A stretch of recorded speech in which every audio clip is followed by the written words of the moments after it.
कैसे हैं आप लोग। उम्मीद है कि आप लोग ये ऑनलाइन स्टडी को एंजॉय कर रहे होंगे। तो शुरू करते हैं आज के इस क्लास को।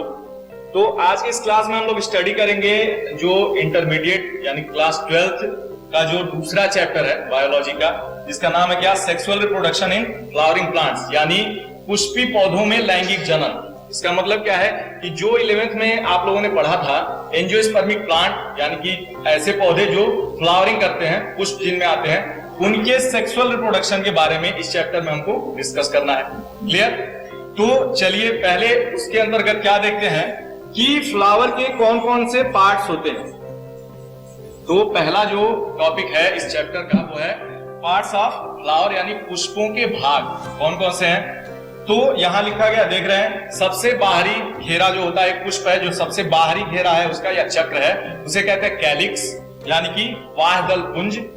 दूसरा जो घेरा होता है उसके अंदर वाला सेकेंड जो रिंग होता है वो होता है क्या, करोला या दलपुंज उसे कहते हैं। अब उसके अंदर दो संरचनाएं पाई जाती हैं। एक होती है क्या कि नर जननांग, यानी कि एंड्रोसियम जिसे कहते हैं, या मेल रिप्रोडक्टिव ऑर्गन कह सकते हैं, या मेल रिप्रोडक्टिव सिस्टम कह सकते हैं। और चौथा जो आखिरी जो चक्र होता है या आखिरी भाग होता है पुष्प का, वो होता है गाइनोसियम यानी जायांग, जो कि फीमेल रिप्रोडक्टिव सिस्टम होता है, यानी कि मादा जनन तंत्र होता है। ठीक, अब देखिए क्या है कि जो कैलिक्स है, यानी जो पुष्प का जो सबसे बाहरी घेरा है, सबसे बाहरी भाग है, वो किसका बना होता है। तो यहाँ लिखा हुआ है क्या, सेपल का।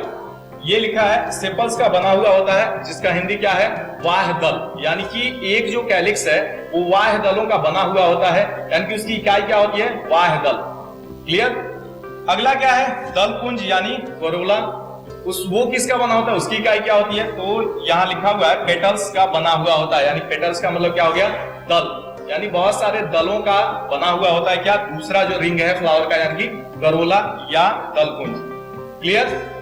अगला है जो तीसरा भाग है, यानी कि जो नर जनन तंत्र है एंड्रोसियम, वो बना होता है बहुत सारे पुंकेसरों से, या पुंकेसर को ही इंग्लिश में क्या कहते हैं, स्टेमेंस, यानी कि यहाँ लिखा गया क्या, स्टेमेंस का बना हुआ होता है क्या, एंड्रोसियम। और जो लास्ट पार्ट है फ्लावर का, जो है कि फीमेल रिप्रोडक्टिव पार्ट या फीमेल रिप्रोडक्टिव सिस्टम, यानी गाइनोसियम या जायांग, वो बना हुआ होता है किसका, कार्पेल का, यानी कि स्त्री केसर का बना हुआ होता है। ठीक, अब क्या है देखिए, इनके थोड़े थोड़े काम देख लेते हैं। तो वास्तव में कैलिक्स जो है, जो सबसे बाहरी जो रिंग है एक फ्लावर का, वो बड की सुरक्षा करता है। बड मतलब जब पुष्प आने वाला होता है उस समय जब वो कलिका के रूप में होता है शुरू में, तो उसकी सुरक्षा का काम करता है क्या, ये कैलिक्स। ठीक, बाहरी कीटों से या बाहरी कुछ आघातों से उसकी रक्षा करता है, यानी कि रक्षात्मकता का काम करता है। क्लियर? दूसरा जो उसका रिंग है करोला यानी कि दलपुंज, वो क्या करता है, आप देखे होंगे कि ये रंग बिरंगा भाग है। पुष्प का सबसे खूबसूरत भाग जो हमें आकर्षित करता है वो यही है, करोला या दलपुंज।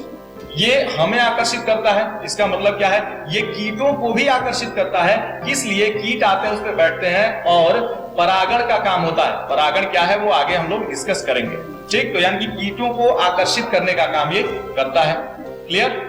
अगला क्या भाग है, एंड्रोसियम, और उसके अगला भाग गाइनोसियम। ये दोनों वास्तव में जनन का काम करते हैं मिलकर के, सेक्सुअल रिप्रोडक्शन यही दोनों भाग करते हैं, जिसमें से एंड्रोसियम क्या है, नर जननांग है, और गाइनोसियम क्या है, मादा जननांग है। ठीक, अब क्या है, इसको एक एक करके फिर से हम लोग डिटेल में डिस्कस करें। इससे पहले दो टर्म आते हैं। दो टर्म कौन कौन से हैं अब वो देख लेते हैं पहले। एक आता है कंप्लीट फ्लावर। कंप्लीट फ्लावर, इसका मतलब क्या है, नाम से क्लियर है, पूर्ण पुष्प। पूर्ण पुष्प का मतलब क्या होता है कि ऐसे पुष्प जिनमें ये चारों भाग, पुष्प के जो चारों भाग लिखे गए हैं, calyx, Corolla, androecium and gynoecium, ये चारों पार्ट किसी पुष्प में यदि पाए जाते हैं तो उस पुष्प को क्या कहते हैं, कंप्लीट फ्लावर या पूर्ण पुष्प। ठीक, और दूसरा टर्म आता है इसी के साथ, वो है इनकम्प्लीट फ्लावर। इनकम्प्लीट फ्लावर, तो ये ठीक किसका उल्टा हो जाएगा, कंप्लीट फ्लावर के। यानी कि कह सकते हैं कि इनकम्प्लीट फ्लावर या अपूर्ण पुष्प किसे कहते हैं, कि वो पुष्प जिनके अंदर या जिनमें इन चारों भागों में से कोई एक या उससे अधिक भाग अनुपस्थित हो। यानी कि कैलिक्स, करोला, एंड्रोसियम और गाइनोसियम, चारों भागों में से कोई एक या दो मिसिंग हो तो उसे क्या कहेंगे? इनकम्प्लीट फ्लावर या अपूर्ण पुष्प। ठीक, तो आज की इस क्लास में यहीं तक छोड़ते हैं। अगले क्लास में हम लोग डिस्कस करेंगे इन चारों पार्ट को डिटेल में और वहीं देखेंगे कि सेक्सुअल रिप्रोडक्शन के दौरान वास्तव में एंड्रोसियम के अंदर जो बनने वाली संरचनाएं हैं वो गाइनोसियम के अंदर बनने वाली संरचनाओं से कैसे जाके मिक्स होते हैं। तो इसके पहले कि हम लोग नेक्स्ट क्लास में हम इसको डिस्कस करें एक एक करके, तो नेक्स्ट क्लास के लिए आप लोग होमवर्क ले लीजिए। अपने आसपास में जितने भी फ्लावर्स आप लोग देखते हैं उनमें कैलिक्स यानी कि सेपल, उसमें सेपल की संख्या को गिन के आएंगे और उसमें पेटल की संख्या को लिख करके अपने नोटबुक में, और उसके बाद कौन सा पुष्प था वो किस रंग का था, उसका करोला यानी कि पेटल्स किस रंग के थे, उसको आप लोग राइट डाउन करके नेक्स्ट क्लास में लेके आएंगे। ये होमवर्क है, आप लोग लिख लीजिए। ठीक, थैंक यू।